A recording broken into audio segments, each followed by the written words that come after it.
BBC Tees.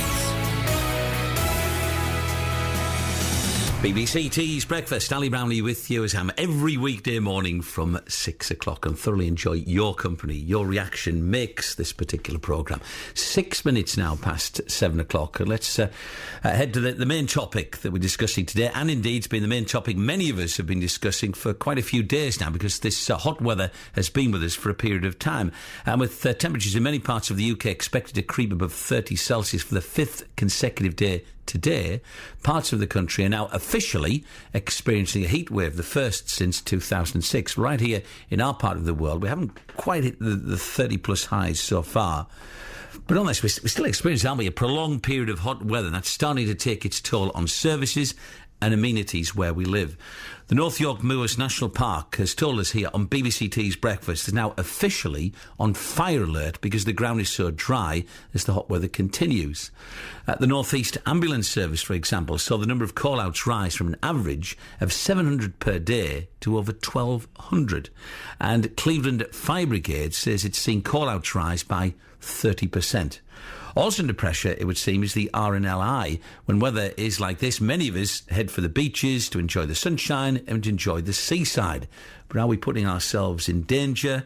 And also as well, what are the demands on the RNLI? Let's hear now from Dave Cox, reporting for us from the RNLI in Redcar. Hello, Dave. Good morning to you. Morning, Ali. Well, how much pressure is the RNLI under at the moment? And I understand, I've been told you've already been called out this morning at 4 o'clock.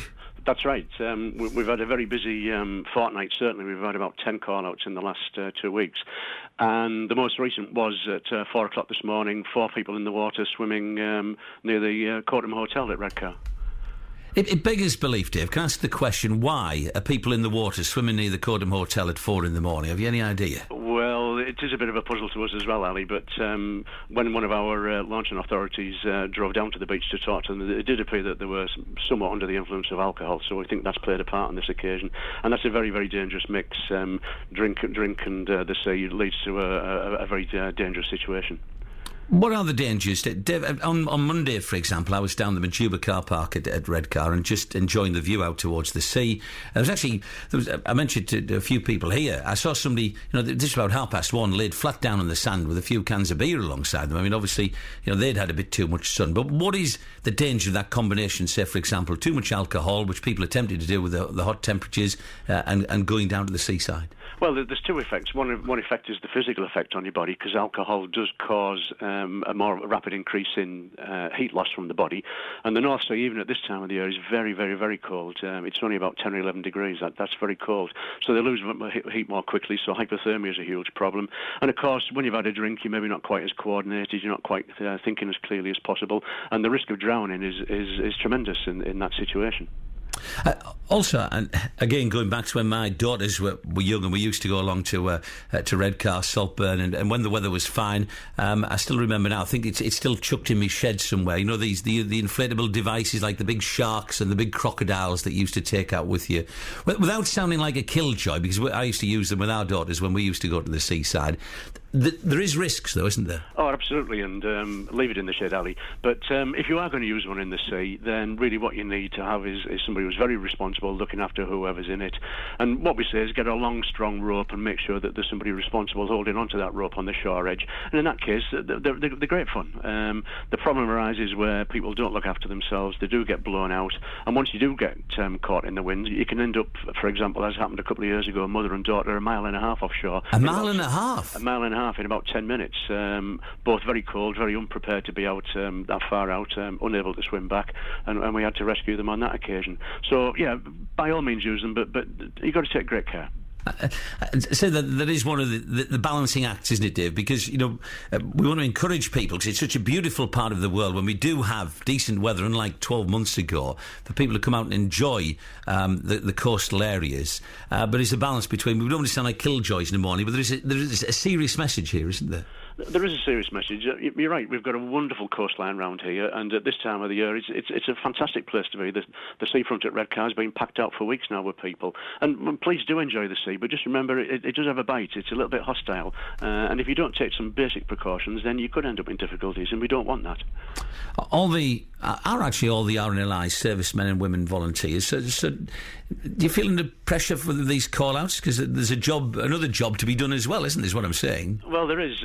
For example, this morning we had a call-out at 4 o'clock, and the guys who just got back home had probably just got back together at 5:30. We had a second call-out to a broken-down fishing boat. And some of the guys that came to that second job, they were going straight to work, so they've had a long day. It puts them under tremendous pressures at work, family pressures. Weekend before last, I can't tell you how many barbecues were spoilt as our crew members had to leave those behind to carry out a large number of rescues over that weekend. And I can only praise our guys for the commitment that they show. It's 100%. It's fantastic. Is this the busiest the RNLI have been for some time, Dave? It's the busiest we've been this year, certainly. Redcar, our busiest year, was about 3 years ago, 2010. But in the last 6 weeks, we've had something like 23, 24 call-outs. And if it stays like this, then yes, we're going to say it's been a busy year. Can you cope with all these call-outs? I know this warm weather's set to continue. There's another weekend not too far away. We can cope. The guys are 100% committed, and whatever they're doing for their own purposes, whether it's work or at home, when the pages go off, they respond, whether it's at 4 o'clock in the morning or 4 o'clock in the afternoon. So the message, Dave, because I'm tempted certainly to be coming down, because I love our coastal fringes. They're absolutely brilliant on Sunday, and many other people will as well. Yesterday, when I just went for a drive around, I was looking down from the top of the cliff at Saltburn to see people. I've never seen so many people actually clustered around on the beach. What would your message be to people who are contemplating visiting the seaside? Just simple safety precautions, Ali. Try and use the lifeguarded areas. RNLI lifeguards are on duty 7 days a week at Saltburn. They begin 7-day duty at Redcar the next weekend when the school holidays begin. So look for the yellow and red flags. Check the tide times. And if you are going to sea, be sensible. Wear a life jacket. Make sure you've got some way of raising the alarm. And then enjoy yourself. Thanks for what you need, Dave. Appreciate your time as always. I know you're busy. That's Dave Cox from the RNLI at Redcar joining me on breakfast. It's 12 minutes past 7 o'clock.